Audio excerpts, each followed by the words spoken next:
আসসালামু আলাইকুম ওরহমতুল্লাহি ওবরাকাতুহু নাহমাদুহু ওয়া নুসাল্লি ওয়া নুসাল্লিমু আলা রাসূলিল করিম আম্মা বাদ। প্রিয় দর্শক, আজ আমরা 10 রমজান শেষ করে একাদশ রমজানে উপস্থিত হয়েছি, যেটি হচ্ছে মাগফিরাতের বরকতময় সময়, অর্থাৎ মহান আল্লাহ রাব্বুল আলামিনের কাছে মাগফিরাত কামনা করার, ক্ষমা মার্জনা পাওয়ার এক মোক্ষম সুযোগ আমাদের সামনে এসেছে। আজকে সেই সুযোগের প্রথম দিবসে আমরা নিশ্চয় তারাবির নামাজের পর, প্রত্যেক নামাজের পর নিজের জন্য, নিজের মা বাবার জন্য মহান আল্লাহর দরবারে ক্ষমা প্রার্থনা করব। কারণ রব্বুল আলামিন আমাদেরকে পবিত্র কোরআনের মাধ্যমে এই নির্দেশনা দিয়েছেন, ওয়াকাদা রাব্বুকা আল্লা তা'বুদু ইল্লা ইয়্যাহু ওয়া বিল ওয়ালিদাইনি ইহসানা। মহান আল্লাহর নির্দেশ হচ্ছে ইবাদত শুধু ওনারই, এবং মা বাবার প্রতি তোমরা সদাচরণ করো। সেই সদাচরণের তাফসিরে বর্ণিত হয়েছে যে সন্তান তার মা বাবার জন্য প্রত্যেক নামাজের পর মহান আল্লাহর দরবারে ক্ষমা প্রার্থনা করবে।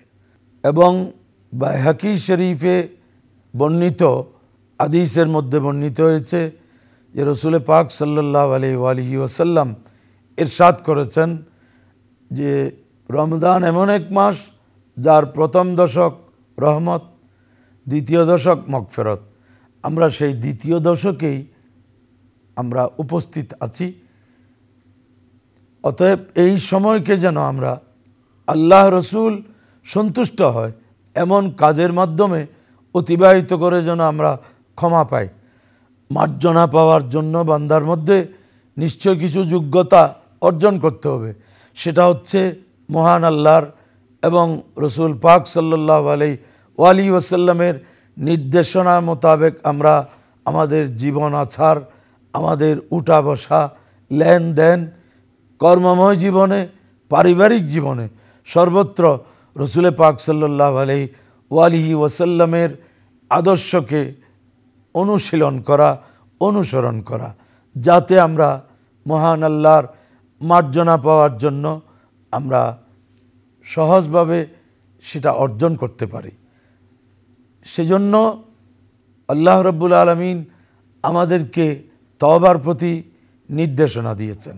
চলুন আমরা কায়মনে বাক্যে তওবা করি এবং ইফতার পূর্ববর্তী মুহূর্তে দোয়া কবুল হয়।